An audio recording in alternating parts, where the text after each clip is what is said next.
Anyway, I thought I would take a break from going through the Basant material because I've got more of that coming, and so just keeping an eye on my recorder. The battery doesn't like when I use both this and that.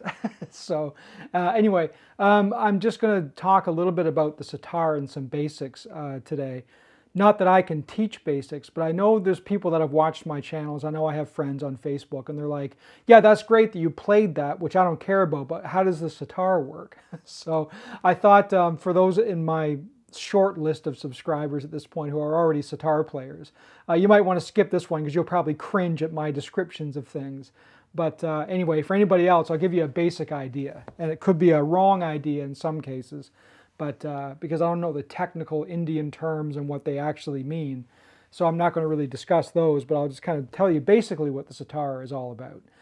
You can see all these pegs going all the way up to the top. There's quite a number of them, and you can see that there's a sort of hollow end and a hollow end up here. And then this long neck, which has metal frets with strings that are quite elevated. It's probably ½ inch gap for the most part between the strings and the fret. So it's not like a guitar where they're almost touching. You've really got to press down before it actually hits the fret. So that's just kind of the way the sitar is built. But all of these small pegs that you see from up here, this top finger to the bottom thumb here, all of these are strings that are not played as such. But these are what are called sympathetic strings.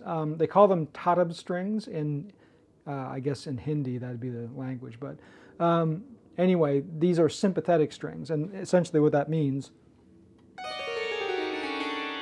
they are tuned in various ways. The first one is sa. The second one is ni, sa, re, ga, ma, and so on.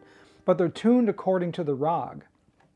And the purpose of them is not to be played, but if I hold my finger on sa, which is of course a note that is played, can you hear that reverberant sound?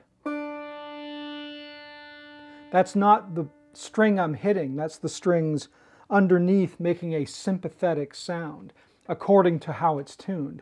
Now, to make a point about that, if I went down to a note that isn't tuned, it's not part of the rag. It's just the string. But if I go to a note that's in the rag, you can hear that little, especially off sa, there's that resonant sympathetic sound. And so that is how the sympathetic strings work. They have to be tuned according to the rag and according to the key that you're in and each time. The sitar generally sits in the key of D. That is the key that sitars generally like to be at, most sitars anyway. But there are people who say, no, no, no, you're wrong, it's C sharp. I don't know why some say C sharp and some say D. My school, my teacher, his system that goes down from his teacher Partada to Nikhil Banerjee to Alauddin Khan, they tune the sitars in D. So anyway, that is kind of how it gets tuned. So of course in each rag there are different notes, but that's the point of the tuning of this, is so that when you play a rag you get a more sympathetic sound out of the strings. And there's a bunch of exercises that you have to do each day. So these are essentially when I'm practicing. You have to practice basic things, like you have to practice meend. So you want to be able to sort of do this. You see, I actually missed that. Now you can see the sympathetic strings are going because I'm in the right spot. But I'm not on that fret, right? That would be this fret, but I bent to that from the fret below. Right? So you have to do bending practice to get good at bending. So you'll sit there and kind of do this kind of stuff.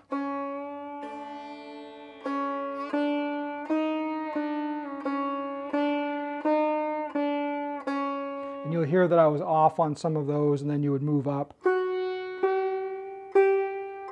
That's a tough one. So I did those badly, but I'm not warmed up. I just jumped into this without any practice. But so that's kind of the idea. You have to sort of practice bending from a low string. So for example,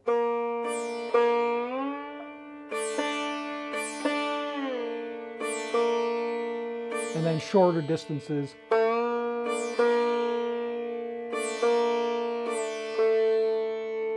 So that's something that you have to practice, and there's just ways you practice that. Now there's also gamak, which is a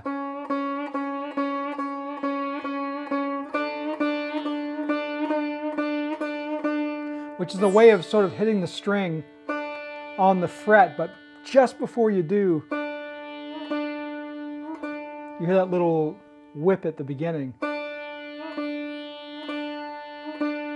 And when that's done really fast, it sounds a certain way. And so we have the bending of the strings, the gamak, and you also have what's called a bowl. And so if my fingers come up, that is da. If they go down, that is ra. So it's da, ra, da, ra, da, ra, up, down, up, down. So your finger on the string has to, you have to build a technique into your hand to sort of, play that way.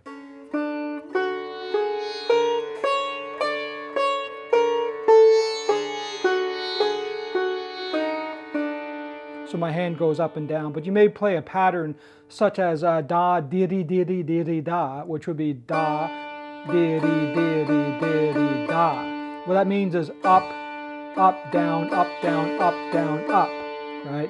So you got to know all these patterns because certain pieces that you play require those patterns.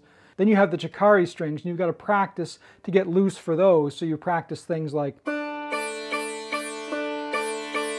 so those strings are hit as a complement to what you're playing. And so you want to be able to get faster at that.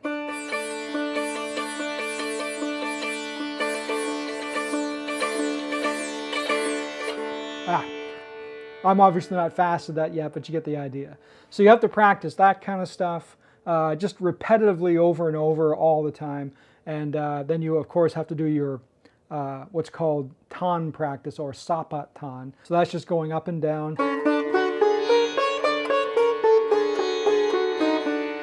And you have to do it according to the rag's pattern, and so it has a way that you do that for each one. So it's like practicing scales, but scales with a bit of an attitude, because you have to know what that scale is doing for that particular rag that you're working on. So that's kind of how all this stuff sort of works, and that's what daily practice looks like. And so I just wanted to throw this video up for those of you that are interested in that. There's more technical things to the sitar. That's not everything about the sitar that is possible, of course.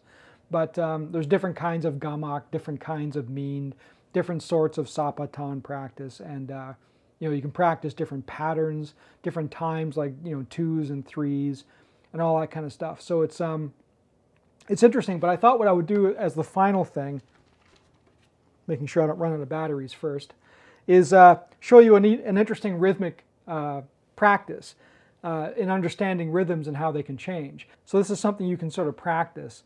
And it helps you to understand complex rhythms, and it's good for both drummers and string and vocal musicians in Indian music. So I'm going to clap my hand and say 1, and then when I bring my hand off, I'm going to say ah.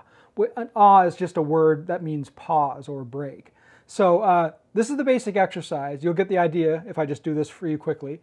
1, ah, 1, 2, ah, 1, 2, 3, ah, 1, 2, 3, 4, ah, 1. And so you repeat that cycle. So, battery's still good. So what you do is you can try this.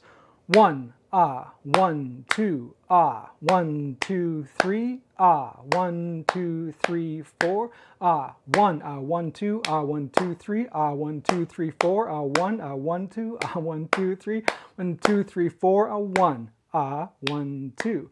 But then you can also do this.